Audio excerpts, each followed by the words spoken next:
Hey guys, welcome back to my YouTube channel. तो आज हम ड्रैगन गॉड सीरीज को फिर से कंटिन्यू करने जा रहे हैं। तो जैसे कि हमने प्रीवियस एपिसोड में देखा था, टीचर बोलता है कि मैं टांग्स एक्ट का भी मेंबर हूँ और शर्क में भी टीचर हूँ, तो मैं तुम्हें इनवाइट कर सकता हूँ टांग्स एक्ट में ज्वाइन करने के लिए और तुम मुझे वहाँ पे एज अ टीचर वर्शिप कर सकते हो। मैं तुम्हें फ्री में सिखा दूंगा टेक्निक्स को। सनी बोलता है क्या सच्ची मुझे ऐसा भी हो सकता है? ये टीचर बोलता है कि अपने जो बैज है उसको अपने पास ही रखो, बेटर चॉइसेस तुम्हें बाद में मिलेंगी तुम्हारी फिजिकल हेल्थ के लिए, पर पहले जो चीजें नॉर्मली लर्न हो सकती है उन्हें लर्न करो। स्पेशल एक्सचेंज के लिए तुम अप्लाई कर सकते हो, मैं तुम्हें लेके जाऊंगा वहाँ पे। सनी बोलता है ठीक है टीचर, मैं तुम्हारी बात सुनूंगा और इंस्ट्रक्शन को सुनूंगा। टीचर बोलते रुको एक मिनट, मैं कुछ देना चाहता हूँ तुम्हें। वो ऐसे ढूंढ रहा होता है, वो बोल रहा होता है कहाँ पे है। जॉनी सोच रहा होता है ऐसा लग रहा है कि मैंने सही चॉइस की है। इस टाइम मैंने काफी सारी चीजों को सेव कर लिया और वेल रिसोर्स मेरा ज्यादा चीजें यूज नहीं हुई यहाँ पे। प्रोफेसर आता है वहाँ पे और बोलता है कि इसे अब तुम अपने मेडिटेशन रूम में रखना, इसे ओपन तभी करना जब तुम प्रैक्टिस करोगे, बाकियों के इसके बारे में मत बताना, ठीक है? तुम समझते हो एक ब्लैक बॉक्स टाइप होता है। जॉनी उसे पकड़ लेता है और बोलता है टीचर ये क्या चीज है? टीचर बोलता है जो ब्लैक बैज है शर्क अकेडमी का, वो ट्री ऑफ एटर्निटी के ब्रांचेस से बना होता है। टीचर बोलते हैं ब्लैक बैज है शर्क अकेडमी का, ये ट्री ऑफ एटर्निटी के ब्रांचेस से बना हुआ है।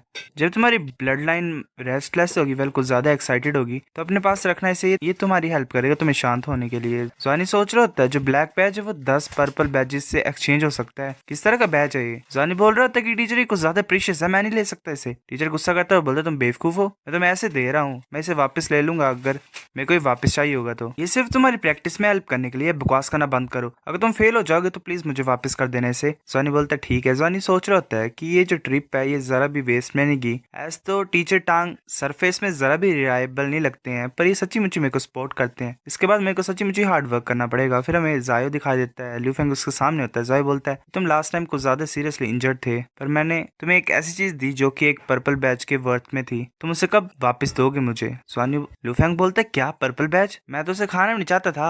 जायो गुस्सा हो जाता है और बोलता है कि मैंने तुम्हें शर्क में आने के लिए हेल्प किया, पर फिर भी मेरी गलती यहाँ पे। ल्यूफेंग बोलता है पर अभी मैं पर्पल बैच को नहीं अर्न कर पाऊंगा, मैं क्या करूं? जाय बोलता है कि लांस जॉनी के पास है ना, बोरो कर लो उससे। ल्यूफेंग बोलता है इम्पॉसिबल है, मैं उसके बगैर तो पास ही नहीं हो पाता, मैं कैसे उससे मांगू ऐसे बेशर्मों की तरह? जाय बोलता है वेल ठीक है, ये ठीक है, कोई और तो तरीका होगा। ल्यूफेंग बोलता है कि नहीं है। जाय फिर चुप हो जाता है और बोलता है कि स्कूल में ये एक्सेप्टेबल होता है कि एक टीचर किसी स्टूडेंट को या फिर स्टूडेंट्स को टीचिंग दे सकता है, इस वजह से मैं तुम्हें एक्सेप्ट करता हूँ और तुम मेरे को फिर रिटर्न कर सकते हो कुछ ही सालों में। पर जो प्रॉब्लम ये है कि तुम कुछ ज्यादा वीक हो, क्या तुम पास कर पाओगे एग्जाम को साल में? ल्यूफेंग बोलता है हाँ मैं कर सकता हूँ। जाय उसके कंधे पे हाथ रखता है और बोलता है कि ठीक है, आज से तुम मेरे डायरेक्ट डिसिपल बनोगे। जाय आज ल्यूफेंग अजीब सा मुंह बनाता है। जाय गुस्सा होता है और बोलता है क्या ये कैसा एक्सप्रेशन था तुम्हारा? तुम नहीं चाहते ऐसा? अगर तुम नहीं मतलब मेरे स्टूडेंट बनना चाहते तो मेरे बैच को रिटर्न कर दो। ल्यूफेंग बोलता है कि वेल हाँ मैं चाहता हूँ। जाय गुस्से से बोलता है मेरे को टीचर बोलो। ल्यूफेंग बोलता है टीचर। ल्यूफेंग बोलता है उस दिन तुमने मेरे को क्या दिया था? जाय बोलता है कि वो पेटल थी 100,000 ईयर ओल्ड, पहले एक प्लांट का नाम है, बहुत खतरनाक से मैं ले पा रहा हूँ, वो तुम्हारी इंजरीज को ट्रीट करने के लिए दिया था मैंने तुम्हें। फिर हमें डीन का ऑफिस दिखा देता है, वहाँ पे डीन होती वेल वो रेड हेयर वाली डीन होती है। वो बोलती कि फैटी तुम क्या देख रही हो? कॉनली बोलता है डीन आई वेल मैं कुछ नहीं देख रहा था। डीन बोलती है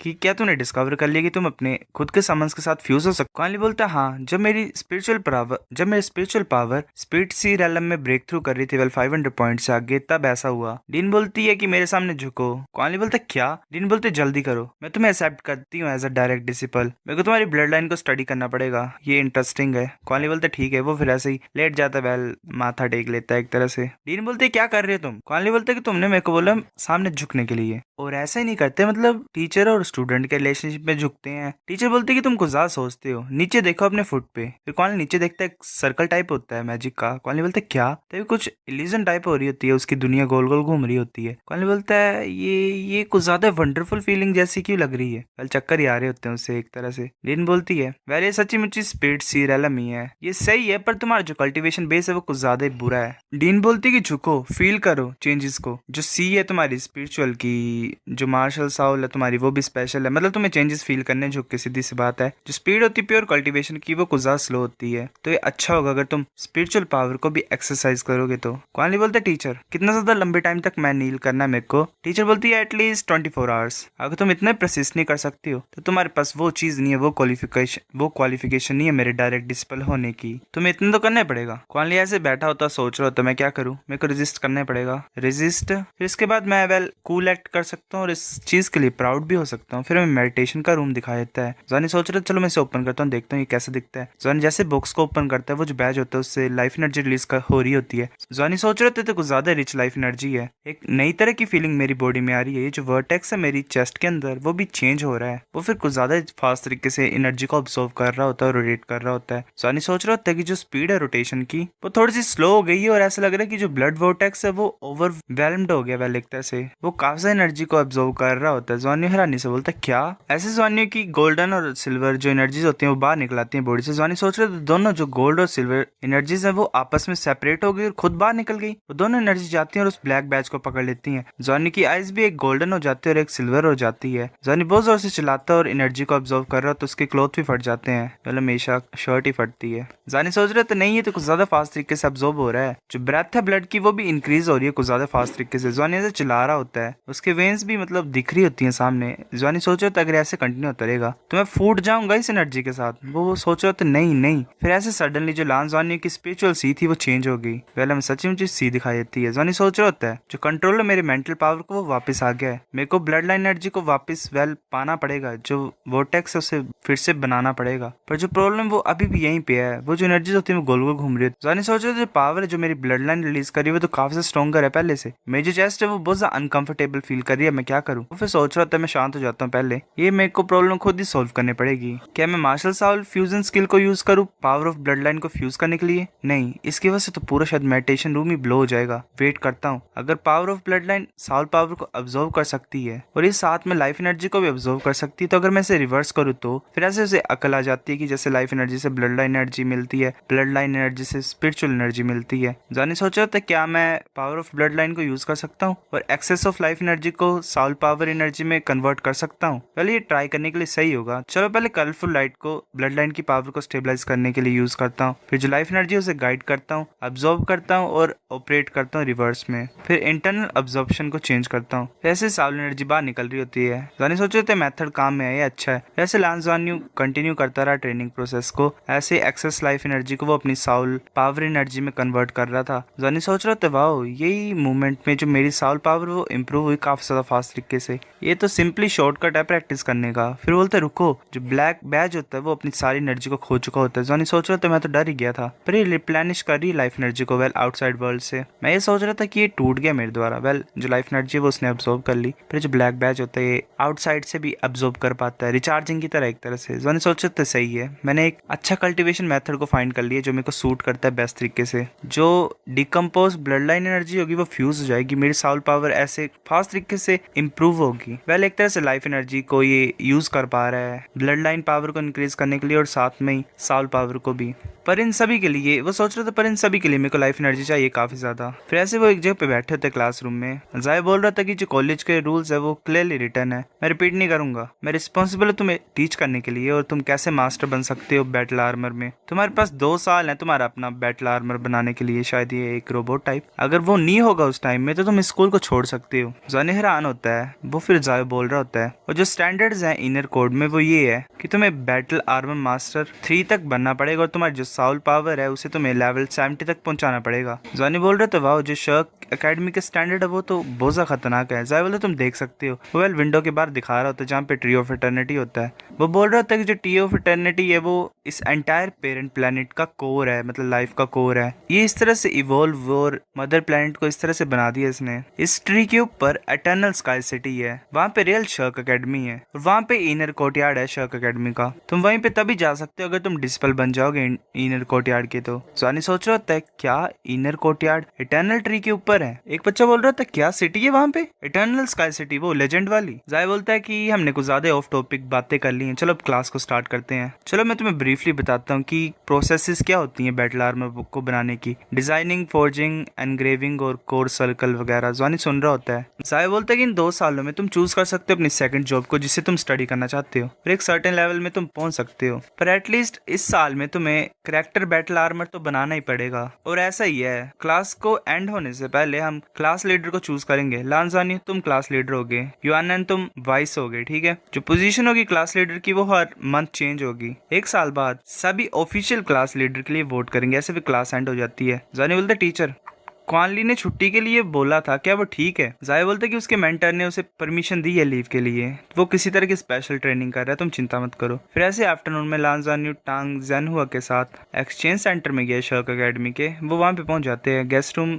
नंबर 3 का सीन दिखाई देता है। वहाँ पे एक बच्चा आता है, वो बोलता है टीचर तुम यहाँ पे हो। ज़ानी सोच रहा होता है क्या है, रेड और ग्रीन, ये स्कूल की यूनिफॉर्म डिजाइन का क्या चक्कर है, गलत क्या है, कैसे डिजाइन बनाते रहते हैं। वो बच्चा बोलता है कि शर्क यूनिफॉर्म को वेयर करना, वेल डालना, ये एब्सोल्यूट ऑनर है, ये ग्लोरियस ट्रेडिशन है। जूनियर ब्रदर तुम क्या बातें कर रहे हो? प्रोफेसर बोलते कि तुम्हारा बड़ा भाई क्वीन चांगान है, वेल चांगान, क्वीन ही बोलेंगे। टोटल में तुम्हारे 6 ब्रदर्स और सिस्टर हैं जो अभी भी अलाइव हैं, इससे पूछ लो एक्सचेंज के बारे में। ज़ानी बोलता है हेलो ब्रिक ब्रदर, मेरा नाम लान ज़ान्यू है, प्लीज फ्यूचर में मेरी देख रेख कर लेना, वेल ध्यान देना मेरा, कुछ ऐसा वैसा। क्वीन बोलता है कि जूनियर ब्रदर अपने ब्रदर्स के सामने तो तुम नेचुरल हरकतें करो, तुम्हारा वेलकम। ज़ानी बोलता है क्या? प्रोफेसर बोलता है कि जो डिस्पल्स को मैं रिसीव करता हूँ वो थोड़े से इनकंसिस्टेंट होते हैं, फिर थोड़े से आधे पागल होते हैं। तुम्हारी जो नॉर्मल एक्टिंग है वो बिगेस्ट अबनॉर्मलिटी है। ज़ानी बोलता है रुको, मैं क्या हूँ? वेल शायद इसका बात करने का तरीका नॉर्मल है इसकी वजह से। वेल कैसे पागल इसके डिसिपल्स होते हैं। वो जो उसका सीनियर ब्रदर होता है वो बोलता है टीचर मैं आउटसाइड जाऊंगा, वेल बाहर जाऊंगा मिशन करने के लिए कुछ दिन के लिए। प्रोफेसर बोलता है क्या तुम अभी जाओगे? प्रोफेसर बोलता है अगर तुमने इसके बारे में सोच लिया तो तुम जा सकते हो। सीनियर डिसिपल बोलता है कि मैं तुम्हें लीव नहीं कर सकता हूँ, मैं तुम्हें छोड़ के नहीं जा सकता, अगर मैं यहाँ से चल जाऊंगा तो कौन तुम्हारा ध्यान रखेगा? प्रोफेसर बोलता है कि बकवास करना बंद करो, तुमने कब मेरा ध्यान रखा?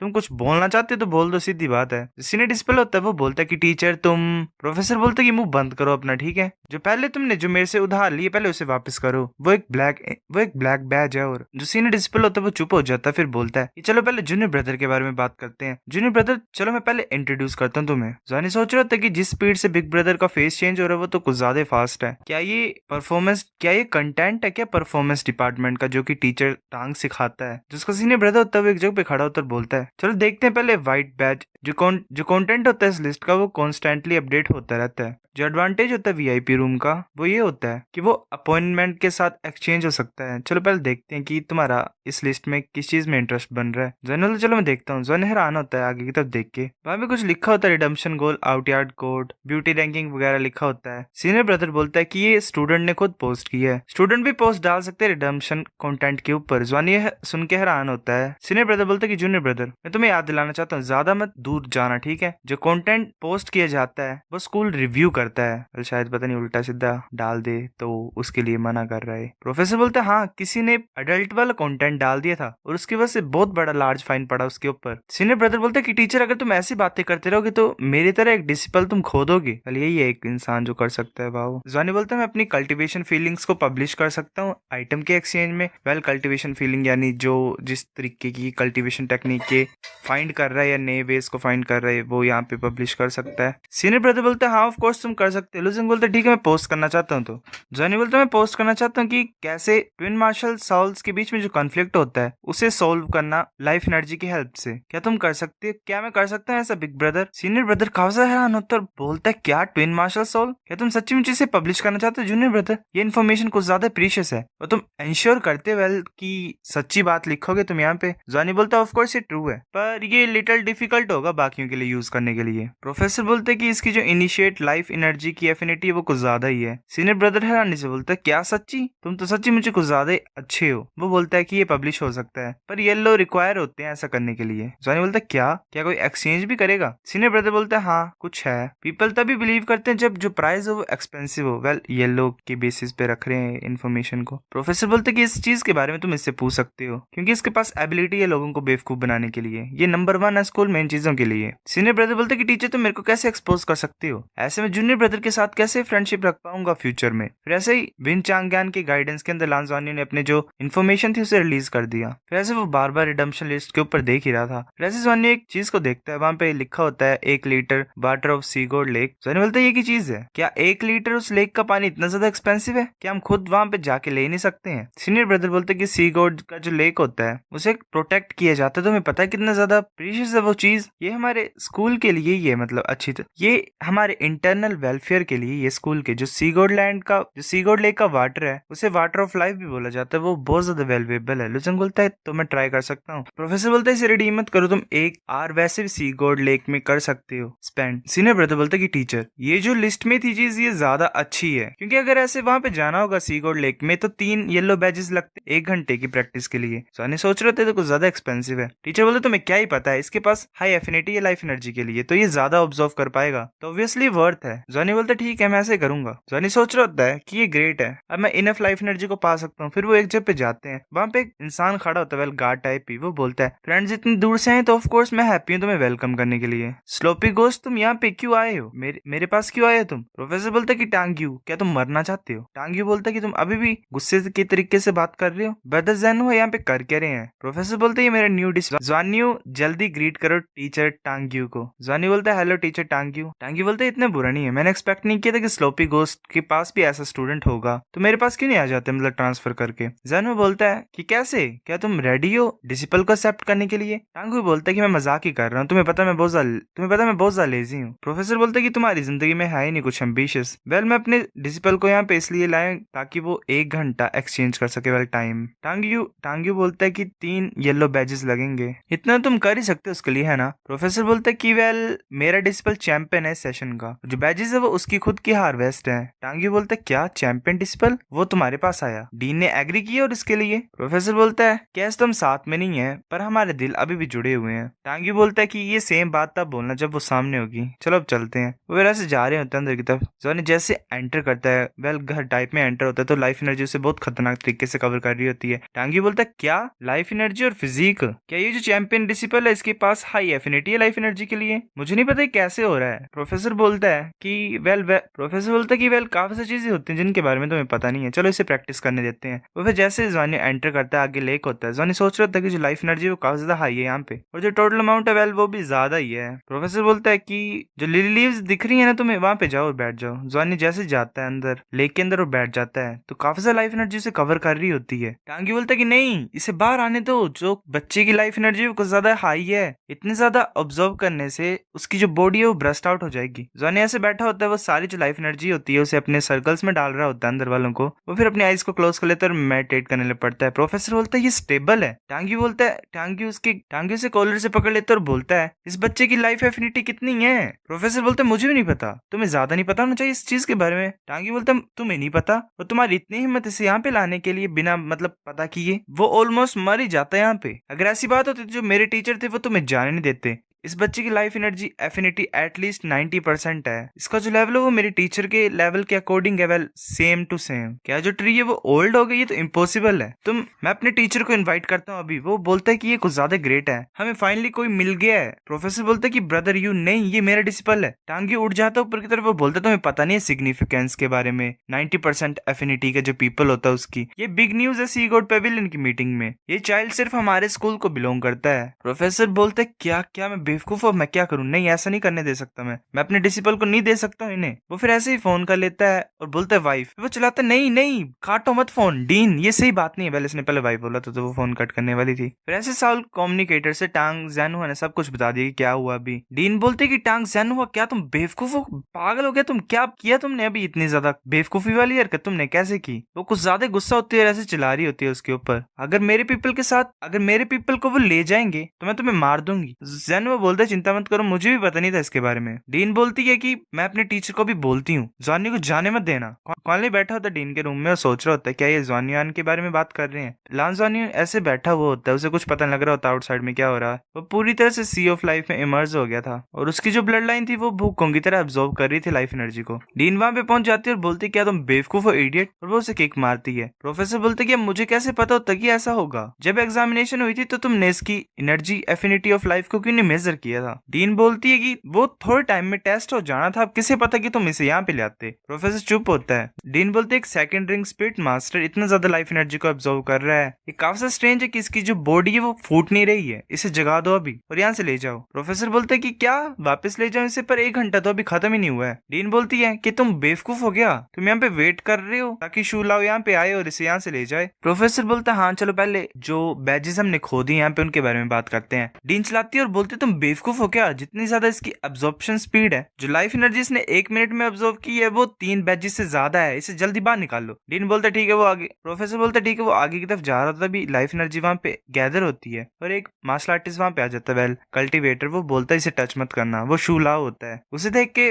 डीन भी हैरान हो जाती है और प्रोफेसर भी हैरान हो जाता है। शूला बोलता है कि काफी टाइम बाद मिल रहे हैं ना हम जियो होंग, मैंने सुना कि तुम ऑलरेडी आउटर कोर्टयार्ड की डीन बन गए हो। डीन बोलती है हाँ। शूला बोलता है कि वापस चल जाओ, ये जो चाइल्ड है ये ओल्ड मैन के पास आएगा। हमारा जो लाइफ स्कूल है उसके पास काफी ज्यादा लंबे टाइम से पीपल नहीं आए नए। ये अनएक्सपेक्टेड है कि ओल्ड मैन एक सक्सेसर को फाइंड कर लेगा यहाँ पे जिसकी इतनी ज्यादा हाई एफिनिटी है लाइफ एनर्जी के लिए। डीन भी चुप होती है। प्रोफेसर बोलता है कि ये प्रॉब्लम नहीं है क्योंकि तुम 1000 ऑफ ईयर्स से मतलब रह रहे हो, तुम किसी को तो फाइंड कर सकते थे, तुम अब जूनियर्स के साथ क्यों फाइट कर रहे हो? शूला बोलता है कि अच्छा तुम्हें पता है कि तुम अभी जूनियर हो मेरे। डीन बोलती है कि शांत हो जाओ तुम। वेल प्रोफेसर को बोल रही होती, फिर वो आगे जाती बोलती शूला तुम्हें लगता है सही है, हमारे एकेडमी में रूल्स हैं। मैं भी इंस्ट्रक्शंस को वेल पूछना चाहती हूँ, क्या तुम मेरे को थोड़ा सा टाइम दे सकते हो? शूला बोलता है कोई जरूरत नहीं है, मैं खुद ही बोल रहा हूँ, मैं यहाँ से इसे लेके जा रहा हूँ, मेरे को किसी को भी पूछने की कोई जरूरत नहीं है। टांगियो अपने छोटे भाई को यहाँ से ले जाओ और चलो वापस सीनियर कोर्टयार्ड में जाते हैं। प्रोफेसर सोच रहा होता है कि मैं कहाँ से छोटा भाई बन गया अभी से एक इंस्टेंट में। तभी एक इंसान वहां पे आ जाता है, एनर्जी का पिलर ही शो हो रहा होता है। वो बोलता शूला वेट करो। डीन बोलती टीचर। शूला बोलता अच्छा। प्रोफेसर की हालत खराब हो जाती है। वो बोल रहा था क्या डीन वांग? वो वांग टियानी होता है, वाइस मास्टर होता है वो सी कोड पेविलियन का, और वाइस डीन है इनर कोर्टयार्ड का। वो बोलता है कि शूला तुमने सारी सिचुएशन को यहाँ पे खराब कर दिया है। शूला बोलता है वांग टियानी तुम यहाँ पे क्या कर रही हो? वांग बोलता है कि मैं वाइस डीन हूँ इनर कोर्टयार्ड का शर्क अकेडमी का और वाइस मास्टर हूँ सी कोड पेविलियन का, तो मैं यहाँ पे क्यों नहीं आ सकता हूँ? शूला बोलता तुम्हारा कहने का क्या मतलब है? वांग बोलता है कि अकेडमी के रूल्स को हम ऐसे तोड़ नहीं सकते हैं। अगर ये चाइल्ड लाइफ स्कूल में भी एंटर करेगा तो उसके लिए पहले से आउटर कोर्टयार्ड से ग्रेजुएट होना ही पड़ेगा। बिना फाउंडेशन के कैसे स्टूडेंट बन सकता है? शूला बोलता तुम्हारे कहने का क्या मतलब है? ये ओल्ड मैन उस बच्चे को सिखा नहीं सकता है। वांग बोलता मैंने ऐसा तो बोला ही नहीं, अब खुद से मत चीजें बनाओ। डीन सोच रही होती है खुशी से कि काफी सारे पीपल है जिन्होंने मेरे टीचर को फेस किया और मेरा टीचर बेस्ट है शर्क अकेडमी में, तो मेरे को कोई टेंशन नहीं है यहाँ पे। वो हंस रही होती है, वो सोच रही थी मैं स्मार्ट हूँ। शूला बोलता है वांग टियानी हूँ, तुम्हें पता नहीं कि कैसे रिस्पेक्ट करते हैं एल्डर्स की, कैसे रिलेटेड कोई रूल्स नहीं है। वांग बोलता है कि लास्ट टाइम तुमने मेरे ऊपर चीट किया था तो मैं तुम्हें एल्डर ट्रीट करता ही नहीं हूँ। शूला बोलता है कि बच्चे मैं तुम्हें मारूंगा, बिलीव करो या ना करो मैं सच्ची मारूंगा, फाइट बैक करने की कोशिश करना फिर अगर दम है तुम्हारे अंदर तो। वांग बोलते कि बेमतलब की चीजें करने की तुम्हें कोई जरूरत नहीं, तुम एल्डर हो, तुम्हें डर नहीं है तुम्हारे डिजीजेस का। शूला को गुस्सा चढ़ता और बोलता है कि तुम देख सकते हो मैंने कितना ज्यादा हार्ड वर्क किया 1000 साल से, पर तुम एक इंसान को मेरे को दे सकते हो जिसे मैं चाहता हूँ। मैं सी गॉड पेविलियन की मीटिंग को ओपन करना चाहता हूँ। वांग टियानी वेट करो मेरे लिए। वो फिर वहां से गायब हो जाता है। टियानी वहीं पे होता है। वो बोलता है कि टीचर वांग वेल वो बात ये थी। वांग बोलता है यहाँ से दफा हो जाओ। वो भी वहां से चल जाता है। वांग बोलता है कि ये कुछ ज्यादा जल्दी नहीं होगा, वो ओल्ड थीफ कुछ ज्यादा ही फास्ट था इस तरीके में। फिजिकल एग्जामिनेशन के बाद लाइफ एनर्जी एफिनिटी को ऐड किया जाता है, तुमने उस चीज का वेट क्यों नहीं किया और जाना क्यों नहीं उसे? डीन बोलती मुझे माफ कर दे मेरी गलती थी। वांग बोलता है कि भूल जाओ इसे, इतनी भी ज्यादा बड़ी प्रॉब्लम नहीं है, किसी की भी हिम्मत नहीं होगी उसे ले जाने के लिए। डीन बोलती है ठीक है। वांग बोलता है प्रोफेसर बोलते कि डीन वांग अगर सी गॉड पेविलियन की मीटिंग होगी तो।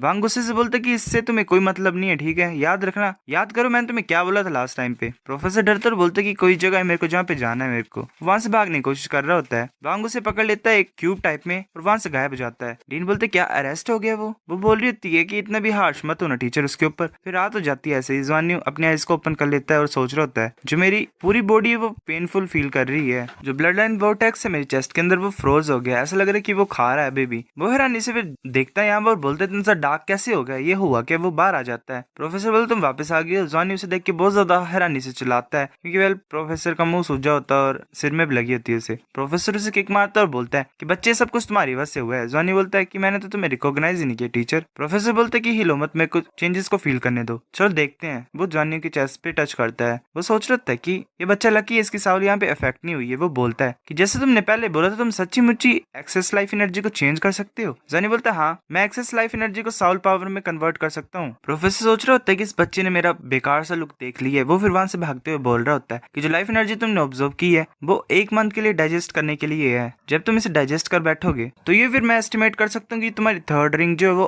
तुम्हें मिल जाएगी। तो बाय यहाँ से। ज़्वान्यू उसे देख रहा होता जाते हुए और सोच रहा होता क्या हुआ है, किसने टीचर को इतनी बुरी तरह मारा है? उन्होंने ऐसा बोला कि उन्हें मेरी वजह से मार पड़ी है। देखने से बुरा भी लग रहा है। ये ऐसा लग रहा है शायद कि टीचर की कॉम्बैट स्किल इतनी भी ज्यादा स्ट्रॉन्ग नहीं है। फिर ऐसे सेम टाइप पे क्वान ली 36 आवर्स के लिए ऐसे नील कर रहा था। वो सेवरल टाइम ग्राउंड में ऐसे गिर गया था, पर वो अपनी कॉन्शियसनेस को कंट्रोल कर रहा है। वेल बेहोश होने से अपने आप को रोक रहा है। डीन भी नहीं सोई थी जरा भी, वो अपने ऐसे सोफा पे बैठी रही। वो सोच रही होती है कि मैंने सोचा कि ये लिटिल फैट बॉय जो है उसकी वीक पावर है, तो मैं इस अपॉर्चुनिटी को लेना चाहती थी इसे मारने के लिए, पर मैंने एक्सपेक्ट नहीं किया था कि ये इतना ज्यादा लंबे टाइम तक बैठा रहेगा। डीन बोलते ठीक है। तभी क्वानली वहीं पे बेहोश हो जाता है।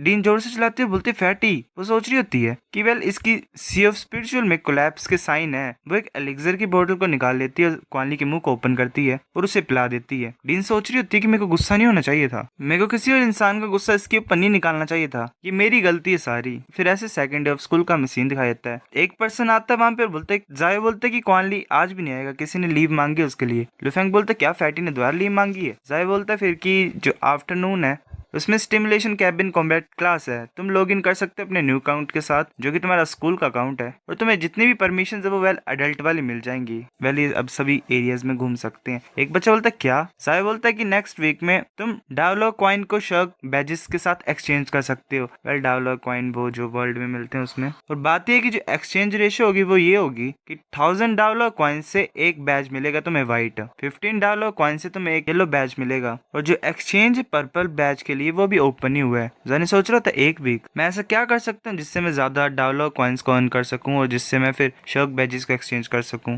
तभी जवानी को कोई आवाज डालता है। जवानी बोलता क्या हुआ? मैंक्विन होती है वो बोलती कि मुझे पता है एक प्लेस जहाँ पे हम ज्यादा कॉइन्स कमा सकते हैं डावलॉग वर्ल्ड में, तुम साथ में आना चाहते हो क्या वहाँ पे बाद में? जवानी बोलता ठीक है, मुझे क्या करना है? मैंक्विन बोलती कि तुम कमांड ही करोगे और क्या ही कर सकते हो जितनी की तुम्हारी सॉल पावर है उससे। जवानी को काफी ज्यादा गुस्सा चढ़ता है और बोलता है श्योर मैं 30% लूंगा, ठीक है, और बाकी का शेयर तुम्हारा होगा। मैंक्विन बोलती है कि क्या दोबारा? सभी को इक्वली मिलेगा, ठीक है, ज्यादा नहीं देंगे हम। जवानी बोलते ठीक है मैं नहीं आऊंगा तुम्हारे साथ, जैसे करना तुम करो। तभी योहानन वहां पे आ जाता है और बोलते हैं ब्रदर जवानियो चलो साथ में चलते हैं। जवानी बोलते ठीक है हम डावलो वर्ल्ड में लॉग इन करेंगे वेल आफ्टरनून को साथ में ही। मैंक्विन और क्वानली भी उसकी तरफ देख रहे होते हैं हैरानी से। योहानन बोलते कि चलो रास्तों को फाइंड करते जिससे हम ज्यादा पैसे कमा सकते हैं। जवानी वैसे जाते हुए सोच रहा होता है कि पहले सिंपली शायद हमें सिर्फ सॉल फाइट करनी है, उससे हमें रिवॉर्ड्स मिलेंगे और हम बेट भी कर सकते हैं खुद के ऊपर, तो वो आसान ही हो जाएगा या फिर किसी और के ऊपर। क्वान क्यों बहुत सैड होती है उनको ऐसे जाते हुए देख के। मैंक्विन बोलती है क्यों नैन तुमने मेरे बिजनेस को यहाँ पे रोप कर लिया है, चलो क्वान क्यों यहाँ से चलते हैं, हम अगर साथ में होंगे तो हम भी इनविंसिबल डुओ हैं। योहानन बोलता है जवानियों को कि वेल जितने ज्यादा लोग होंगे उतना ज्यादा हायर अटेंशन मिलेगा हमें और उतने ज्यादा रिवॉर्ड्स मिलेंगे। ये लोग इतने ज्यादा मतलब तुम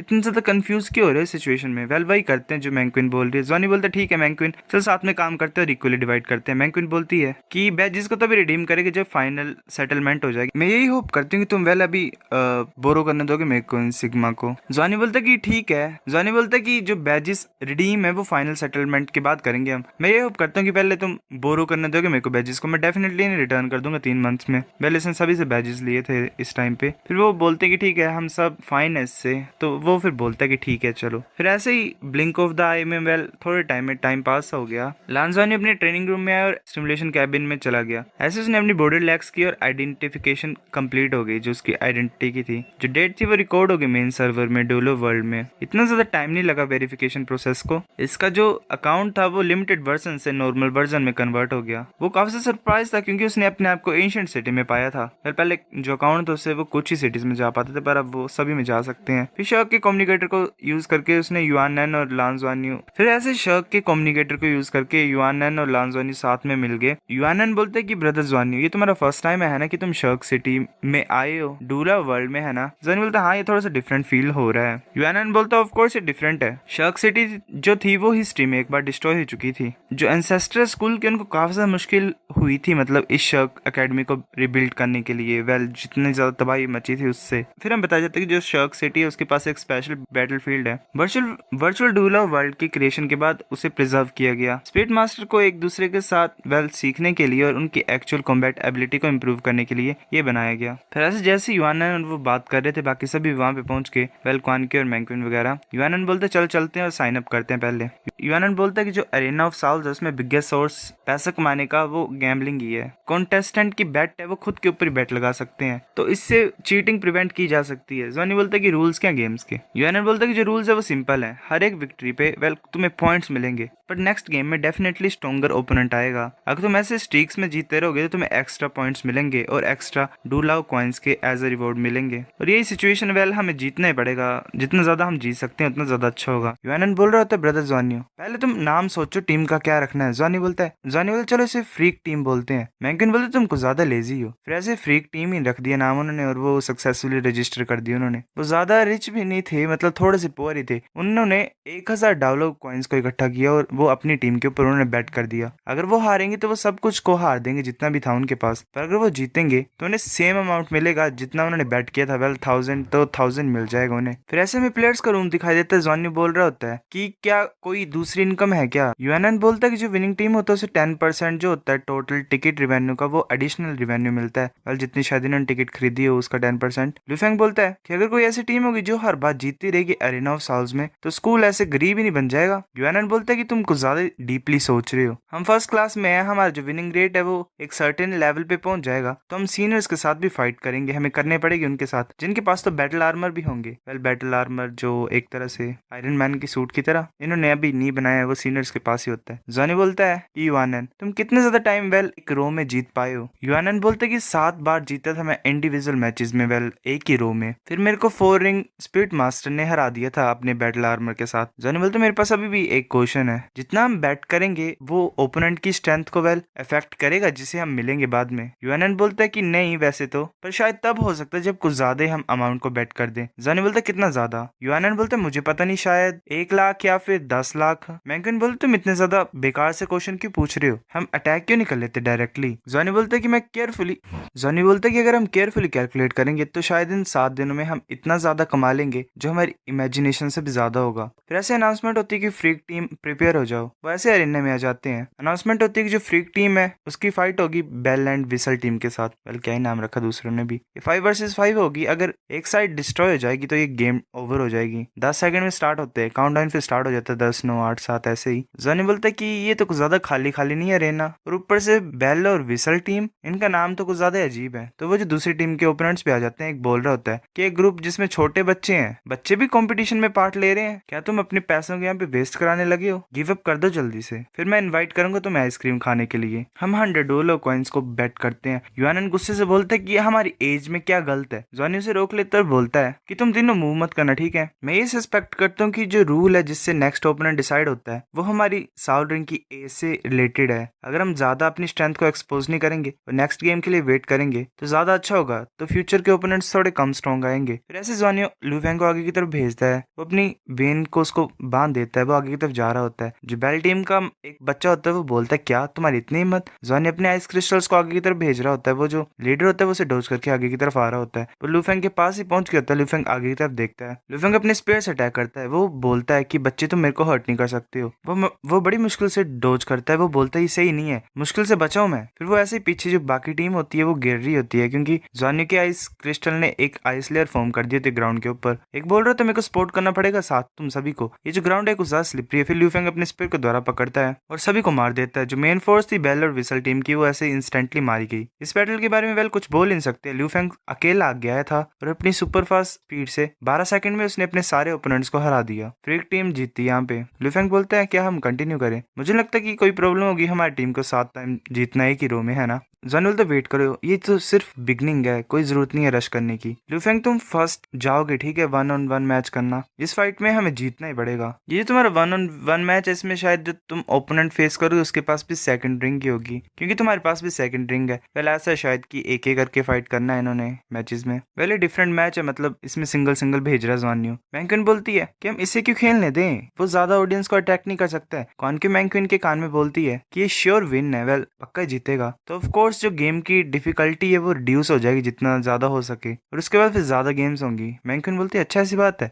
जॉनी बोलता है कि तुम्हारा नाम ही अच्छा, पर तुम्हारा दिमाग इतना ज्यादा डिफरेंट क्यों है, तुम्हें अकल क्यों नहीं है। मैंक्विन तुम सोचती क्यों नहीं हो। मैंक्विन को फिर बड़ा ज्यादा गुस्सा चढ़ता है। वो जोर से लांस जॉनी का नाम बोलती है और चिल्लाती है। डोंकॉन ये बोलता है, डोंकॉन क्यों बोलती है कि गुस्सा मत दिला तो मैंक्विन को। जॉनी बोलता है ठीक है। डोंकॉन क्यों सोच रही होती है मेरी बातें इतने ज्यादा अच्छे तरीके से कैसे सुन रहा है और मान रहा है। यूएनएन भी उन दोनों की तरफ देख रहा होता है और सोच रहा होता है कि क्या चल क्या रहा है। वेल जॉनी और डोंकॉन को एक दूसरे की तरफ देख रहे होते हैं काफी ज्यादा खतरनाक तरीके से। फिर ऐसे जॉनी जॉनी बोलता है कि लुफेंग तुम जाओ। फिर ऐसे लुफेंग थर्ड मैच को जीत गया 3 स्ट्रेट विंस में। जो डॉलर कॉइन्स था जो टीम के पास है वो 16,000 बन गए। फिर लांजोनी ने बोला कि थोड़ी देर के लिए रुक जाते हैं। अब उसकी टर्न थी फाइट करने के लिए। उसने 1000 कॉइन्स को रहने दिया और बाकी के 15,000 को बेट कर दिया। पहले गेम में लांजोनी जीत गया और उसे 30,000 डोलो कॉइन्स मिले। वेल डबल हो रहे हैं। अच्छा, सेकंड गेम में लांजोनी फिर से जीत गया और 60,000 कॉइन्स बन गए। थर्ड गेम में लांजोनी ने जो बाकी कॉइन्स रख लिया और सिर्फ थर्ड गेम में लांजोनी ने सिर्फ 10,000 कॉइन्स को रखा और बाकी 50,000 डॉलर कॉइन्स को बेट में लगा दिया क्योंकि सभी को रिस्क में नहीं डालना चाहता था। थर्ड गेम में लांजोनी का जो ओपोनेंट था वो डायरेक्टली 4 रिंग स्प्लिट मास्टर बन गया। जो मास्टरमाइंड है डूल ऑफ वर्ल्ड के पीछे वो काफी ज्यादा क्लेवर था क्योंकि वो इस तरह से मैचेस को अरेंज कर रहा था। जॉनी सोच रहा होता है कि वेल मैं देख ही सकता हूँ कि जो डिफिकल्टी है वो ग्रेटली इंक्रीज हो गई है। जो ओपोनेंट चूज होते हैं वो नंबर ऑफ बेट के ऊपर रिलेट करते हैं। वो जो 4 रिंग साउल मास्टर होता है वो बोलता है कि ये इंटरेस्टिंग है छोटे भाई, मैंने एक्सपेक्ट नहीं किया था कि तुम्हारी तरह ट्विन मार्शल साउल वाला मेरे साथ फाइट करेगा जो कि तुमसे 2 लेवल बड़ा है। जॉनी बोलता है कि टीचर ने बोला कि जितना ज्यादा फाइटिंग एक्सपीरियंस होगा उससे हमारा जो पोटेंशियल है वो स्टिमुलेट होगा। ब्रदर मैं डेफिनेटली नहीं जीत सकता हूँ पर मैं ये बोलता हूँ तुम्हें कि प्लीज मुझे थोड़ी देर के लिए फाइट करने दो। वैली अपने जाल को बिछा रहा है। वो जो ओपोनेंट होता है वो बोलता है कि मैं और वो जो ओपोनेंट होता है वो बोलता है कि तुम और मेरे भाई सेम एज के हैं पर तुम यहाँ पे आ सकते हो, ये अमेजिंग है। जॉनी बोलता है शुक्रिया कॉम्प्लीमेंट के लिए, तो मैं अटैक करने आऊँ। वो बोलता है कि लिटिल ब्रदर ध्यान से। वो अपना एक 7 स्टार स्वॉर्ड को बाहर निकाल लेता है। जॉनी आगे की तरफ आ रहा होता है। जॉनी को स्वॉर्ड से लगती है जॉनी ऐसे एक्टिंग कर रहा होता है गिरने की। जॉनी बोलता है कि ब्रदर तुम अमेजिंग हो, तुम ऐसे स्वॉर्ड को कैसे फ्लाई करवा सकते हो। इसकी एक्टिंग देख के तो कभी कभी मेरे को भी क्रिंज आ जाता है। क्रिंज लगता है कुछ ज्यादा ही। वो ओपोनेंट सोच रहा होता है कि ये जो छोटा बच्चा है ये तो कुछ ज्यादा फास्ट है तो मेरे को फिर भी सर्टेन डिस्टेंस तो रखना ही पड़ेगा इसके और मेरे बीच में। जॉनी नीचे देख के आगे की तरफ जा रहा होता है और वो अपने हाथ को स्केल से कवर करता है और उस स्वॉर्ड को रोक लेता है। वो जो ओपोनेंट होता है वो सोच रहा था कुछ गलत है यहाँ पे, ये मेरे स्वॉर्ड को कैसे पकड़ सकता है, मैं इसे पास में नहीं आने दे सकता हूँ। वो एक और स्वॉर्ड को जॉनी की तरफ भेज रहा होता है। जॉनी उसे आगे की तरफ फेंक देता है जो उसने हाथ में पकड़ी होती है स्वॉर्ड। जॉनी फिर ऐसे ही अपनी खुद की साउल स्किल को यूज करता है और बनाता है जिसमें वो आइस और फायर के जो दोनों होते हैं उनको मिक्स कर देता है। वो जो ओपोनेंट होता है वो सोच रहा होता है इस तरह का अटैक मैं अवॉइड नहीं कर सकता हूँ। जॉनी उसे शूट कर देता है। वो पीछे की तरफ भाग रहा होता है। वो सोच रहा था क्या ये अटैक मेरा पीछा कर रहा है। वो जो जॉनी का अटैक होता है वो एक बहुत बड़े बॉल को क्रिएट कर लेता है एनर्जी के और फूट जाता है। वो उसी के अंदर होता है एनर्जी बॉल के अंदर। जो ओपोनेंट होता है वो सोच रहा होता है आइस और फायर, इस अटैक में 2 अपोजिंग एलिमेंट छुपे हुए थे, मेरे को एंड्योर करना पड़ेगा। तभी जॉनी जल्दी से आ जाता है उसके पास और अपनी फ्यूजन स्किल को यूज करता है। अपने दोनों हाथों को साथ मिलाता है और एक एनर्जी बॉल क्रिएट हो रही होती है हाथ में। जॉनी बोलता है कि बाहर आ जाओ। एक तभी ड्रैगन की रोर आती है बहुत बड़ी। वो जो ओपोनेंट तो वो हैरानी से बोल रहा था ये फिर वो जो उसने जॉनी ने गोल्डन ड्रैगन आइस पेयर को यूज किया होता है। वो जो आइस पेयर होता है वो उस ओपोनेंट को पूरी तरह से मार देता है। आर पार निकल जाता है और वो जो ओपोनेंट होता है वो एनर्जी में कन्वर्ट हो जाता है। तभी अनाउंसमेंट हो जाती है कि लांजानी जीतता है। बाकी सभी टीम के खुशी से बोल रहे होते हैं कि जो नंबर है हमारे पास डॉलर कॉइन का अब वो 1 लाख हो गया है। जॉनी फिर भी चुप ही होता है और आगे की तरफ देख रहा होता है। जॉनी सोच रहा था जो मैन है जिसने सब कुछ फाइट्स को अरेंज किया वो बहुत ज्यादा इंटेलिजेंट है। जो ओपोनेंट उसने चूज किया था वो भी स्ट्रॉन्ग था। अगर हम ऐसे कंटिन्यू करते रहेंगे सेम ही तरीके को तो चलेगी नहीं बात। अगर ऐसा चलता रहेगा तो हम अपने सारे एफर्ट्स को खो देंगे। तो बाकी बोलते कि अब क्या करें। जॉनी बोलता है कि कॉन्क्यू तुम्हारी टर्न है, हम 10,000 कॉइन्स को पहले बैट करते हैं। फिर ऐसे जो कॉन्क्यू का ओपोनेंट था वो 4 रिंग स्पिरिट मास्टर था। उसकी जो स्ट्रेंथ थी वो कॉन्क्यू के बराबर थी। ऐसे कॉन्क्यू की हालत ही खराब हो गई होती है। कॉन्क्यू ने अपने ओपोनेंट को अपनी सेकंड साउल स्किल को यूज करके वीकन कर दिया था जो कि आइस टाइड थी जिससे उसने पूरे बैटलफील्ड को कंट्रोल किया। लास्ट में उसको भी मुश्किल ही हो गई थी जीतने के लिए। डोंग कॉन्क्यू की वजह से 10,000 और डॉलर कॉइन्स आ गए। जॉनी बोलता है मैंक्विन तुम्हारी टर्न है नेक्स्ट। और इस टाइम हम 1,20,000 बैट करते हैं। मैंक्विन को ज्यादा हैरान हो जाती है और बोलती है क्या। जॉनी बोलता है कि तुम्हें मेंटली प्रिपेयर होना ठीक है, तुम्हारा ओपोनेंट 5 रिंग स्पिरिट मास्टर भी हो सकता है पर वो इतना भी ज्यादा स्ट्रॉन्ग नहीं होगा। ऐसे तो ओपोनेंट जो चूज होता है हायर नंबर ऑफ बैट से वो स्ट्रॉन्ग होता है पर वो भी सर्टेन डिग्री तक स्ट्रॉन्ग होता है। वो कंट्रोल होता है इतना ज्यादा स्ट्रॉन्ग नहीं होगा, तुम जीत भी सकते हो। मैंक्विन बोलती है कि तुम ट्रस्ट करो मेरे ऊपर। जॉनी बोलता है कि मैं सस्पेक्ट करता हूँ कि जो तुम्हारा ओपोनेंट होगा वो war control system type spirit master होगा जो एक रेंज्ड अटैकर होगा दूर से अटैक करने वाला। मैं ये सजेस्ट करता हूँ कि तुमने आगे जाना है और फिर अपनी मार्शल साउल फ्यूजन स्किल को यूज करना एक ही बार में अटैक करने के लिए और जीतने के लिए। हम ज्यादा कॉइन्स को पाएंगे या ना पाएंगे वो सब तुम्हारे ऊपर है। मैंक्विन बोलते मैं डेफिनेटली जीतूंगी। फिर ऐसे में बताया जाता है कि जो लांजान्यू का गैस था वो सही था। जो ओपोनेंट था वो 5 रिंग साउल मास्टर ही था। लान मैंक्विन ने जरा भी डिसअपॉइंट नहीं किया अपने फ्रेंड्स को। उसने पूरी तरह से अपनी फाइटिंग विजडम को दिखाया और मैच को जीत लिया। फिर ऐसे जो कॉइन्स होते हैं वो 2,40,000 हो जाते हैं। या युआनन बोल रहा था वाओ, डोंगकॉन क्यों बोल रही है तीखी सिस्टर मैंक्विन तो कुछ ज्यादा अमेजिंग है। यूएनएन बोलता है कि 2,40,000 काफी ज्यादा है, हम और भी ज्यादा चीजें कर सकते हैं वैसे कॉइन्स को पाने के लिए और ज्यादा। जॉनी बोलता है नहीं, चलो ज्वाइन करते हैं फाइट को 5 वर्सेस 5 वाली। यूएनएन बोलता है क्या द्वारा, फिर वो ऐसे एंटर हो जाते हैं। जो ऑडियंस होती है वो बोल रही थी वाओ ये तो शायद जीत भी सकते हैं। जॉनी सोच रहा होता है, जॉनी बोलता है वाओ 80,000 लोग हैं, हमें ये मैच को जीतना है। यूएनएन बोलता है कि इतनी ज्यादा लार्ज ऑडियंस आई है तो इसका मतलब जो ओपोनेंट होंगे वो भी कुछ ज्यादा स्ट्रॉन्ग होंगे। उस पर्सन ने मेरे को लगता है एक स्कैम को अरेंज कर दे यहाँ पे हमारे सामने। जॉनी बोलता है कि तैयार रहो, ये जो बैटल है ये टफ बैटल होगी हमारे लिए, वो कुछ ज्यादा इंटेंस सिचुएशन में होते हैं। तभी जो दूसरी टीम होती है वो सामने आ जाती है, वो जाओयू चूकविंग की टीम होती है, जाओयू बोलेंगे हम इसे। यूएनएन बोलती है कि ये कैसे सकता है, ये हमारे ओपोनेंट कैसे सकते हैं। वो जो ओपोनेंट होती है लड़की वो घूर रही होती है आगे की तरफ और बोलती है अच्छा ये तो यूएनएन है, मैं तुम्हें लास्ट टाइम काफी नहीं हरा दिया था, पहले बुरी तरह से नहीं मारा था, तुम किस तरह से मरना चाहते हो बाद में, मैं तुम्हें वो विश ग्रांट कर दूंगी। यूएनएन गुस्सा होता है और बोलता है कि टांग यू इतना ज्यादा तुम्हें घमंडी होने की कोई जरूरत नहीं है, ठीक है। अगर तुम्हारा बैटल आर्मर नहीं होता तुम्हारे पास, तुम मेरे को जरा भी डर नहीं होता तुम्हारा, ठीक है, मैं तुम्हें हरा सकता। सुहानी तभी आगे आ जाता है और बोलता है कि हेलो मैं लांजानी हूँ फर्स्ट क्लास का। टांग बोलती है लांजानी हूँ, मैंने तुम्हारा नाम सुना है, तुम नंबर 1 थे ना इस साल एडमिशन एग्जाम में, और वो भी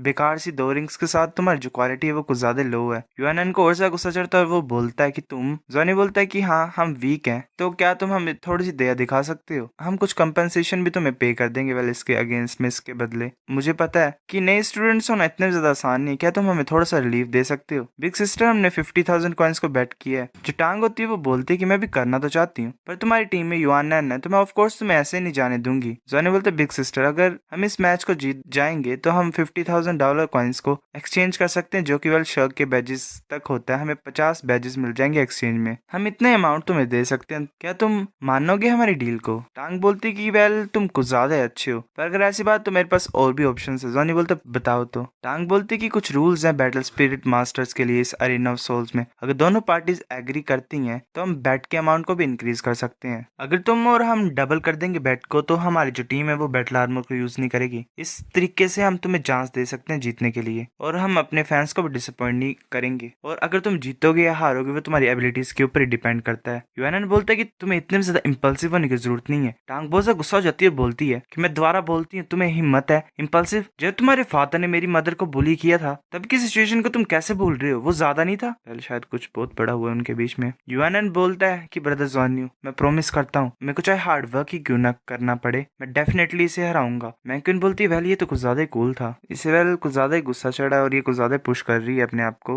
वेल ये शी और ही वेल दोनों यूज कर सकते हैं इसके ऊपर अभी के लिए। लुफेंग भी हाँ बोलता है, डोंगक्वन की बोलती है हाँ मैं भी रेडी हूँ। जॉनी बोलता है हम एग्री करते हैं, हम अपनी बैट को डबल करते हैं, जो लूजिंग टीम है उसे पे करना पड़ेगा। टांग बोलती ठीक है। फिर ऐसे कॉन्ट्रैक्ट को साइन करने के बाद वो कंट्रोल ऑफिस में उन्होंने सबमिट कर दे कि वो बैट को डबल करते हैं, वो सभी एग्री कर लेते हैं। दोनों साइड जो थी वो प्रिपेयर थी स्टार्ट होने के लिए। यूएनएन जॉनी के पास आके कुछ बोलती है, जॉनी बोलते क्या तुम ठीक हो। यूएनएन को ज्यादा गुस्सा होता है और गुस्सा होती है, वेल उसके दोनों आईज डिफरेंट कलर से ग्लो कर रही होती है और बोलते कोई प्रॉब्लम नहीं हमें जीतना ही पड़ेगा। जॉनी भी ये देख के थोड़ा सा हैरान होता है, फिर बोलता है ठीक है। फिर ऐसे ही ऑडियंस में ऐसे ही हल्ला मचा होता है, कुछ बोल रहे होते हैं कि बैटल स्टार्ट होती है, जायू की टीम पक्का ही जीतेगी, कमोन इन्हें डिस्ट्रॉय कर दो। जो टांगी होती है वो अपनी स्पिरिट्स को रिलीज कर लेती है, वेल रिंग्स को रिलीज कर देती है। 5 रिंग्स होती हैं, 2 पर्पल होती हैं, 3 ब्लैक होती हैं। जॉनी सोच रहा होता है कि जो कॉम्पोजिशन है इसकी स्पिरिट रिंग की वो यूएनएन से ज्यादा स्ट्रॉन्ग है, और ऐसे जो बाकी होते हैं उनके बीच 4 पर्पल होती है, 1 ब्लैक होती है, एक शील्ड होती है, वेल शील्ड वाला मार्शल आर्टिस्ट होता है जो कि डिफेंसिव मार्शल साउल है उसके पास, और एक लाइट वाला होता है और एक वेल डार्क एनर्जी वाला होता है। वेल ये कुछ ज्यादा अमेजिंग टीम है ओपोनेंट वाली।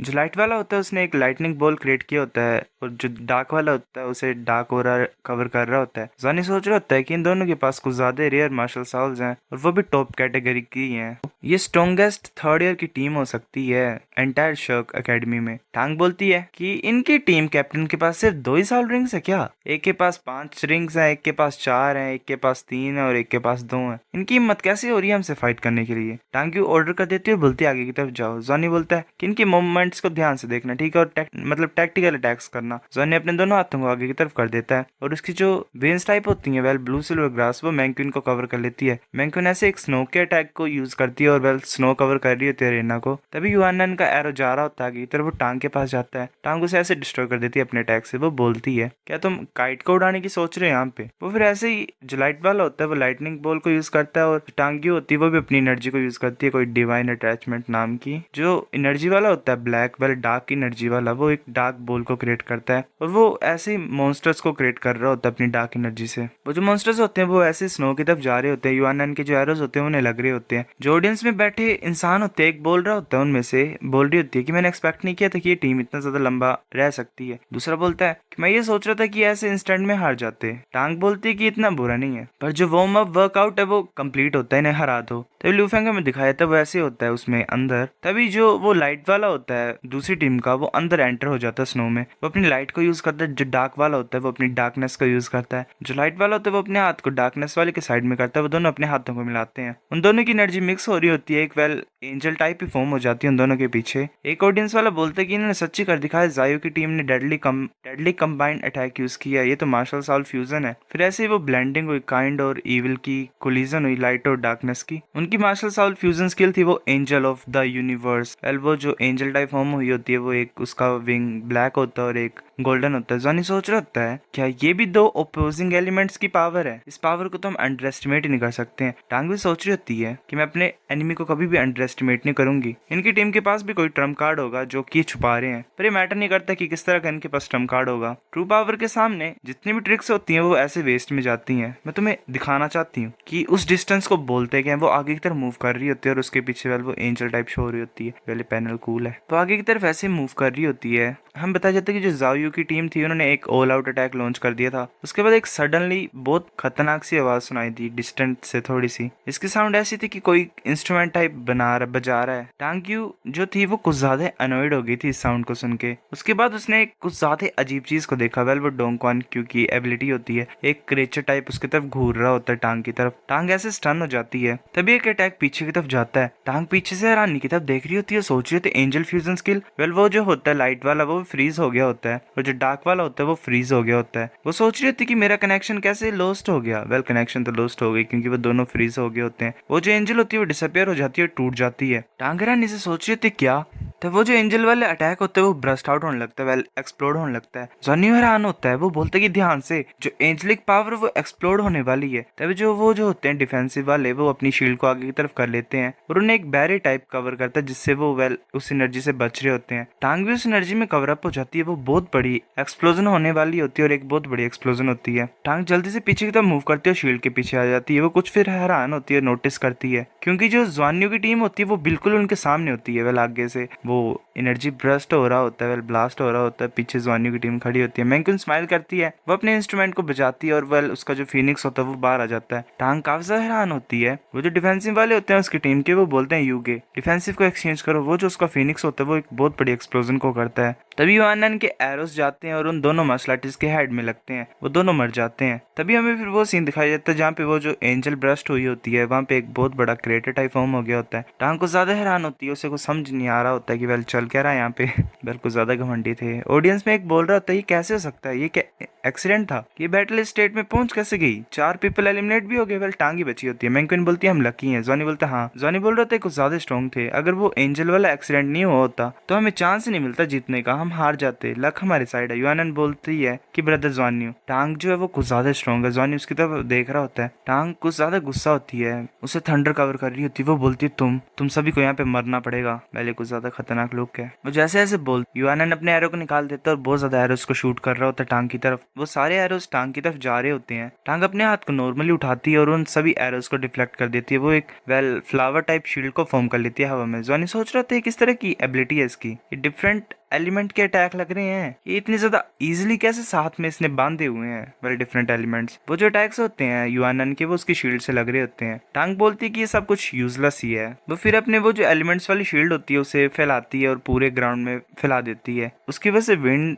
चल रही होती है। यूआनएन थोड़े पीछे की तरफ हो जाती है। जॉनी सोच रहा होता है जो एनर्जी है इन कलर्स की, क्या ये एलिमेंटल फ्यूजन है, इससे सिस्टम को कोई डैमेज नहीं हुआ। जो साउल पावर मेरे को लगता है यूआनएन की वो काफी ज्यादा वीक हो गई है इसकी वजह से। तभी मैंकुइन अपनी स्ट्रॉन्ग इंटरफेरेंस को यूज करती है उस इंस्ट्रूमेंट को बजा के। वो जो साउंड वेव्स होते हैं वो जारी होती हैं। टांग उसकी तरफ देखते हैं और बोलते हैं अच्छा ये तुम्हारा काम है। वो फिर आगे की तरफ जारी होते है अटैक करने के लिए। तभी मैंकुइन अपनी दूसरी साउल स्किल को यूज करती है और वेल एक वो आइस वाली लड़की को बाहर निकाल देती है। ल्यूफेंग भी अपने सिल्वर मून स्पेयर को यूज करके आगे की तरफ जा रहा होता है। उसका स्पेयर बिल्कुल ही टांग के हाथ के पास ही पहुंच जाता है, पर उसके हाथ के साथ साथ वो स्पेयर भी डिस्ट्रॉय हो रहा होता है। वो टांग के बिल्कुल ही पास पहुंच जाती है, वो ल्यूफेंग के बिल्कुल ही पास पहुंच जाती है और ल्यूफेंग को मार देती है। जॉनी बोलता है कि क्या है इसकी मार्शल साउल। युआनन बोलती है कि 5 एलिमेंट पावर है, और ये जो इसने अभी यूज किया ये ग्रेट एलिमेंटल डिवाइन लाइट है, जो कि 5 एट्रीब्यूट्स की फ्यूजन से बना हुआ है। किसी भी तरह की जो एनर्जी की फॉर्म है उसे डिस्ट्रॉय कर सकती है। काफी ज्यादा डरावनी है, पर ये सिर्फ 2 मिनट तक ही कर सकती है ज्यादा। मैंक्विन बोलती है ठीक है अगर ऐसी बात है।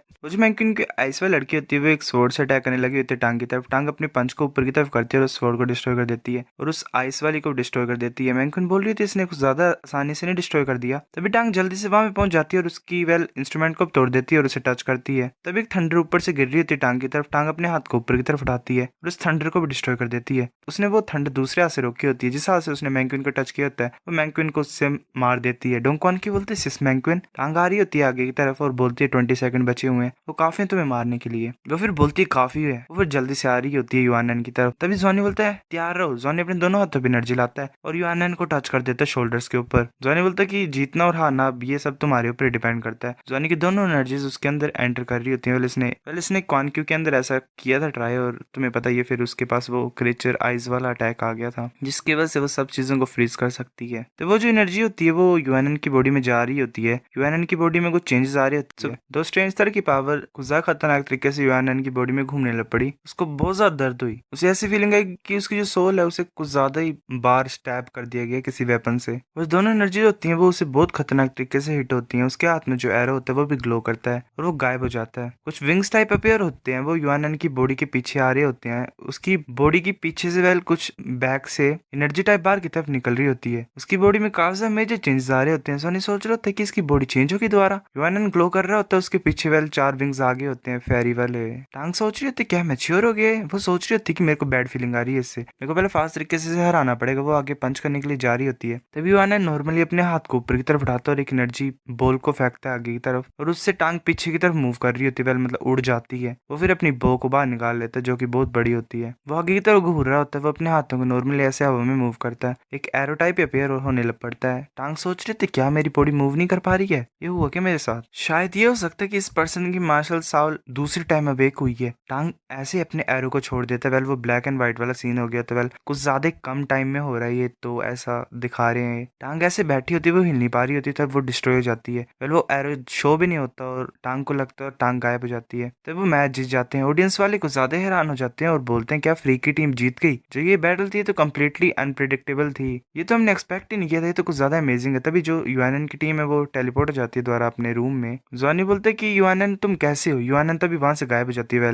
रूम से, और गेम को छोड़ देती है। जॉनी को ज्यादा हैरान हो जाता है और बोलते क्या हुआ। मैंक्विन बोलती है क्या लॉग आउट। जॉनी सोच रहा होता है कि शायद साउल मार्शल फ्यूजन स्किल थी उसकी वजह से कुछ प्रॉब्लम हुई है, जो कि उसका सीक्रेट शायद उसके साथ। जॉनी बोलता जल्दी लॉग आउट करो लॉग आउट। फिर ऐसे ही सिमुलेशन कैबिन से एग्जिट करने के बाद लांजानी ने जल्दी से जायो को एक्सप्लेन कर दी सारी सिचुएशन। जायो बोलता है कि मैंने अभी भी युआनन के हाउस को विजिट किया था, वैसे अपने स्टिमुलेशन कैबिन में ही था, वो कुछ हो रहा था उसके साथ। मैंने सही अरेंजमेंट कर दी, तुम्हें पैनिक होने की कोई जरूरत नहीं है, तुम्हारे पास जल्दी पहुंच जाऊंगा। तुम्हें एक्सप्लेन करना पड़ेगा कि हुआ क्या है। तभी जायो वहां पे आ जाता है जल्दी से। जॉनी कार में बैठता है और बोलता है कि टीचर क्या युआनन सही होगा। टीचर बोलता है कि जो स्कूल है उसने इन्वाइट किया है इनर कोर्ट के टीचर को उसको ट्रीट करने के लिए, तो वो ठीक होगा। तुम्हें एक्सप्लेन करना पड़ेगा डिटेल्स में कि हुआ क्या है, युआनन ऐसे कैसे हो गया। जब तुम वहां पे पहुंचोगे तो ऐसे बेमतलब की चीजें मत बोलना, ठीक है। जब मैं तुम्हें कुछ पूछूंगा तभी आंसर करना। जैसे कि मेरा एक्सपीरियंस है वो ठीक होगा। मेरे को लगता है कि किसी तरह की म्यूटेशन है और वो अच्छी है उसके लिए। और बाद में तुम जो वीडियो थी तुम्हारी मैच की उसे मेरे को देना, मैं उसे बेच दूंगा। फिर हम ऐसे हाफ हाफ ठीक है स्प्लिट करेंगे प्रॉफिट को सेल से। सनी बोलता क्या ये फाइन है। जाय बोलता ऑफ कोर्स मेरे को सेल करने देना ताकि हम हाईएस्ट प्राइस को अचीव कर सके। जानी बोलता ठीक है टीचर मैं तुम्हारे डायरेक्शंस को फॉलो करूंगा। फिर ऐसे जानी वहां पहुंच जाता है। डीन बोलती अच्छा ये तुम हो। वो जानी के पास आती है और बोलती है कि तुम कुछ ज्यादा ही ट्रबलसम हो, इस टाइम भी तुम्हारी गलती। शूला वहां पे आ जाता है। उसने युआनन के फोरहेड के ऊपर हाथ रखा होता है। युआनन वहीं पे सोया होता है। युआनन का फादर बोलता है कि शूला हो ये कैसा है। शूला बोलता है कि कोई प्रॉब्लम नहीं है, ये जो लिटिल बच्चा है इसने कुछ ज्यादा खा लिया था, तो तुम्हें चिंता करने की कोई जरूरत नहीं है, इसे थोड़े दिन की रेस्ट चाहिए। ज्यादा खा लिया था इसका मतलब एनर्जी से। इसकी सेकंड अवेकनिंग है मार्शल साउल की, उसकी वजह से इसकी जो ब्लड लाइन है वो भी अवेकन हो गई है और इसकी जो होल बॉडी की स्ट्रेंथ है वो पूरी तरह से दोबारा डेवलप हुई। उसका फादर बोलता है क्या ये म्यूटेशन है दूसरी टाइम भी। जो युआनन का फादर होता है वो बोलता है क्या इस टाइम की म्यूटेशन पूरी तरह से हुई है। शूला बोलता है कि ये जो केस है कुछ ज्यादा ही रेयर है, मैं भी कुछ ज्यादा क्यूरियस हूँ कि इस तरह की म्यूटेशन हुई कैसे। इस बच्चे का फ्यूचर लिमिटलेस है, इसके पास चांस है गोड बनने का। ये सुन के डीन भी हैरान हो जाता है। शूला बोलता है कि तुम्हारी यूएनएन फैमिली का लक कुछ ज्यादा अच्छा है। यूएनएन का फादर बोलता है शुक्रिया शूलाओ। फिर शूलाओ बोलते कि बच्चे तुम्हारा नाम क्या है। जॉनी बोलता है कि मेरा नाम लांजवानी है टीचर। तभी जॉनी हैरान होता है क्योंकि शूलाओ उसकी तरफ आ रहा होता है और जॉनी ऐसे झुक जाता है, नील करता है। जॉनी सोच रहा है तो मेरी बॉडी खुद ब खुद मूव कर रही है। शूलाओ बोलता है कि जॉनी तुम क्या कर रही है यहाँ पे। जॉनी बोलता है मुझे भी नहीं पता शूलाओ की ट्रिक्स है कोई। शूलाओ बोलता है कि तुम मुझे टीचर बोल सकते हो, मेरे सामने झुक सकते हो। शूलाओ बोलता है कि ऐसा लग रहा है कि तुमने मुझे टीचर बोला और तुम मेरे सामने झुके, ऐसा लग रहा है तुम मेरे प्यूपिल बनना चाहते हो। मेरी मैं अच्छा सोचता हूँ सभी के लिए, इसलिए मैं तुम्हें एक्सेप्ट करता हूँ। डीन सोच रहे थे शूलाओ, वो फिर जॉनी को पकड़ लेती है, बोलती नहीं तुम ऐसा नहीं कर सकते हो। जॉनी हमारे आउटर कोर्ट का फर्स्ट ईयर का स्टूडेंट है, ठीक है। हमने बोला तुम्हें कि तुम्हें ग्रेजुएशन का वेट करना पड़ेगा इसकी, तब डिसाइड कर सकते हैं हम कि ये तुम्हारे पास आएगा कि नहीं। शूलाओ बोलता है कि तुम इतने ज्यादा जोर से चिल्ला क्यों रहे हो, मैं अभी बहरा भी नहीं हुआ हूँ। वो जॉनी को ढक के खड़ी होती है। शूलाओ बोलता है कि इतनी ज्यादा जल्दी नहीं है तुम्हें एक्सेप्ट करने के लिए एज अ डिसिपल जॉनी, क्योंकि तुम्हारे साथ मिलना एक फेट है, मैं तुम्हें एज अ गिफ्ट ये देता हूँ। वो एक आर्टिफैक्ट टाइप को देता है जॉनी को, एक चीज को। जॉनी बोलता है वाओ। शूलाओ फिर जॉनी के सर के ऊपर हाथ रखता है और बोलता है कि इसे अपने मेडिटेशन रूम में रखना, ठीक है, जब तुम प्रैक्टिस करोगे। जॉनी सोच रहा था कि मैं एक गर्म गर्म चीज को फील कर पा रहा हूँ अपने हेड में और ये फिर मेरी पूरी बॉडी में स्प्रेड आउट हो रही है, कुछ ज्यादा वार्म और कंफर्टेबल है। शूलाओ वहां से चल जाता है। जॉनी सोच रहा था वाओ। डिन गुस्सा गुस्सा होती है और बोल रही थी शूलाओ वो ओल्ड मैन ऑब्वियसली वही चीज करता है जिससे जिसे वो अच्छी लगती है, मैं इसे अपने टीचर को रिपोर्ट करूंगी जब मैं वापस जाऊंगी।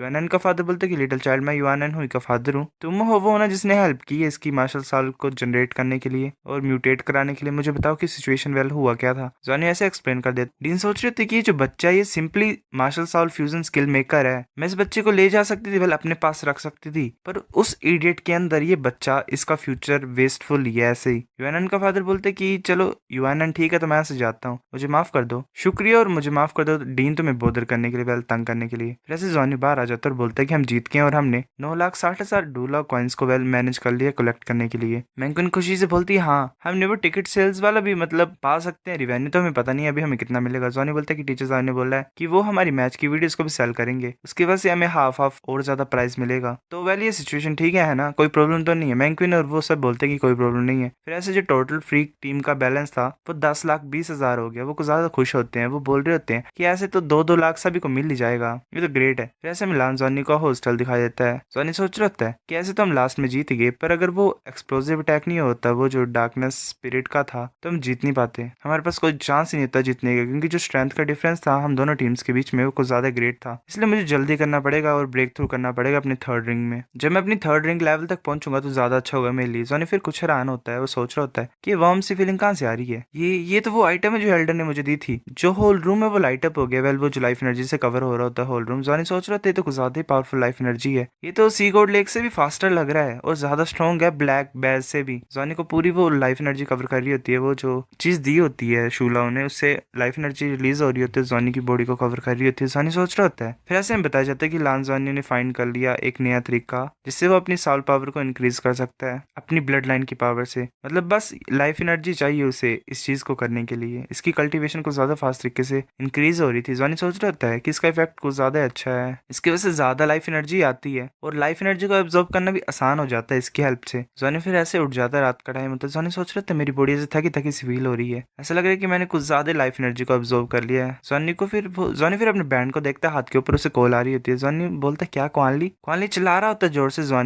फिर वो रोते हुए बोलता है कि टीचर मुझे ले गए थे ट्रेन कराने के लिए, मैं एक दिन से ज्यादा ऐसे नील करता रहा, मैं ऑलमोस्ट मर गया था, मैंने इतने बड़े चांस को मिस कर दिया पैसे को कमाने के लिए। ये बेचारा गया ही नहीं था वहां पे पैसा कमाने के लिए। जॉनी बोलता है कि तुम्हें चिंता करने की जरूरत नहीं है, कोई डिफरेंट चांस तो हो गए हमारे पास, चलो बाद में मिलते हैं। क्वानली बोलता है। फिर ऐसे वो मिल जाते हैं। क्वानली बोलता है मेरी जो स्पिरिचुअल पावर है वो 100 अपग्रेड पॉइंट से ज्यादा इंक्रीज हुई है, अगर ऐसे कंटिन्यू होता रहेगा तो मैं स्पिरिट सी लेवल पे पहुंच जाऊंगा, इतना सा टाइम लगेगा उसके लिए। जॉनी बोलता है कि पहले चीज मैं तुम्हें बता देता हूँ कि जो इफेक्ट है वो बेस्ट होते ही नहीं है, पहले इन बैजेस को रखो अपने पास, जब तुम एक्सचेंज सेंटर में एंटर करोगे तो रिसोर्सेज के लिए एक्सचेंज कर लेना है, ठीक है। और पहले डीन के पास जाओ, उनसे डिस्काउंट के लिए पूछना, ठीक है। क्वानली बोलता है कि बॉस मैं चलो पहले इन्हें बोरो करता हूँ, क्या कोई और वे है जिससे मैं डाउनलोड कॉइन्स को फास्ट तरीके से कमा पाऊँ। जॉनी बोलता है कि फास्ट तरीका हो भी कह सकता है, मैं बाद में लॉग इन करूंगा और देखता हूँ कि कोई चांस होगा ज्यादा पैसा बनाने के लिए कि नहीं। क्वानली बोलता है ठीक है मैं तुम्हें देखता हूँ बाद में डूलो वर्ल्ड में। जॉनी बोलता है जाते हुए कि नेक्स्ट टाइम मेरे को भी हार्ड वर्क करना ही पड़ेगा अपने पावर लेवल को लेवल 30 तक पहुंचाने के लिए। फिर मेरे को नॉलेज के बारे में भी तो लर्न करना है जिससे मैं स्टार वॉर्स को कमांड करने के लिए परफेक्ट हो सकूं टीचर से। फिर ऐसे जो जॉनी की वीडियो थी वो फाइनली सोल्ड हो गई, उसे 300 वाइट बैजेस मिले उसने जो हाफ थे वो जायो को दे दिए, वेल टीचर जायो को। सभी को 12-12 मिल ही गए ऐसे ही। फिर ऐसे ही फाइनली एक्सचेंज टाइम आया, सभी को 200 वाइट बैजेस से ज्यादा मिले थे। यूएनएन भी जाग गया 3 दिन सोने के बाद। वो तब प्रैक्टिस नहीं कर रहे थे, जॉन्यू कर रहा था, तो वो 7 दिन में सीगोर्ड लेक में गया था कल्टीवेट करने के लिए। वो लेवल 28 में पहुंच गया था। फिर ऐसे में स्कूल का सीन दिखाया जाता है। कॉनली बोलते कि जॉन्यू हम खेलते क्यों नहीं स्कूल के बाद, मैं कुछ ज्यादा बोर हो गया हूँ, तुम्हें प्रैक्टिस और रेस्ट करनी चाहिए, मतलब कंटिन्यूसली। जॉन्यू बोलता क्या खेलना? कॉनली बोलता हाँ, ल्यू फैंग ने बोला कि वो भी जाना नहीं चाहते, वो पर्सन को ज्यादा बोरिंग है, क्या तुम मेरे साथ जाना चाहते हो? जॉन्यू बोलता है वेल मुझे अभी पता नहीं है। कॉनली बोलता है कि जो सीनियर उन्होंने बोला कि ऑक्शन होने वाला है, तो ये ज्यादा अच्छा होगा अगर हम जाएंगे और देखेंगे कि क्या होगा ऑक्शन में। जॉनी बोलता है ठीक है। जॉनी फिर एक जगह पे जा रहा होता है, वो डोंग कॉन क्यू की तरफ देखता है। डोंग कॉन क्यू वेल वो उसके फेस में खो गया होता है। फिर ऐसे वो आगे की तरफ जा रहे होते हैं। जॉनी बोलता है कि कॉनली और मैं रात को कहीं पे जा रहे हैं, हम ऑक्शन पे जाने की सोच रहे हैं, क्या तुम आना चाहते हो? कॉन क्यू और मैंक्विन बोलते हैं नहीं, हमारे पास टाइम नहीं है। कॉनली बोलता है यार ये तो कुछ ज्यादा बुरा है, अगर तुम आते तो शायद कुछ इंटरेस्टिंग होता ऑक्शन में। कॉन क्यू बोलते कि तुमने कल्टीवेट नहीं करना आज? जॉनी बोलता है कि मुझे भी किसी न किसी टाइम पे रेस्ट करना ही चाहिए। कॉन क्यू बोलती कि तुम्हारा क्या प्लान है? मैंक्विन को पूछ रही होती। मैंक्विन बोलती है कि मैं नहीं चाहती जाना, पर मुझे फिर चिंता होगी अगर तुम अकेले जाओगे इनके साथ। मुझे ये चिंता कि तुम इस बैड बॉय के साथ जाओगे, तो मैं इसलिए तुम्हारे साथ जाऊंगी तुम्हें प्रोटेक्ट करने के लिए। डोंगक्वान ये बोलती है कि ये मेरा जूनियर है, मैं इसे अपने छोटे भाई की तरह ट्रीट करती हूँ। ओ माय गॉड, इसे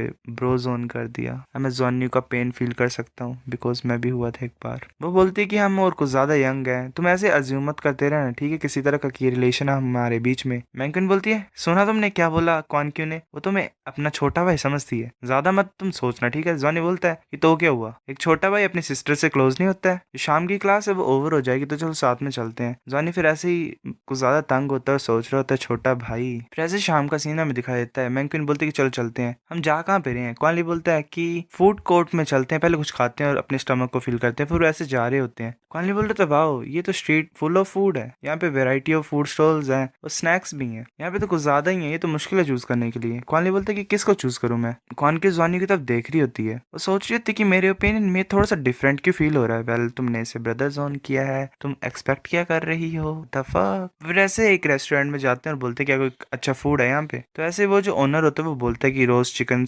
रेस्टोरेंट है, हम स्पेशलाइज होते हैं चिकन रोस्ट को सेल करने के लिए, चिकन लीवर को, चिकन ब्रेस्ट को, चिकन थाइस को, एटसेट्रा एटसेट्रा। फिर ऐसे वो बैठ जाते हैं और बोलते हैं कि चलो अब बात करना बंद करते हैं और खाते हैं। 20 स्टिक्स को बाय करते हैं, 5-5 मतलब एक पर्सन के लिए। फिर ऐसे कॉनली जैसे खाता है वो सभी मतलब खा रहे होते हैं और जोर से चिल्लाते हैं कि कुछ ज्यादा डिलीशियस है। वो बोलते हैं कि मास्टर थोड़ा फूड और ऐड कर लो हमारे लिए। वो बोलता है ओनर की कोई प्रॉब्लम नहीं है। वो कुछ ज्यादा चिल्ला रहे होते हैं जोर जोर से कि ये डिलीशियस है और हंस रहे होते हैं।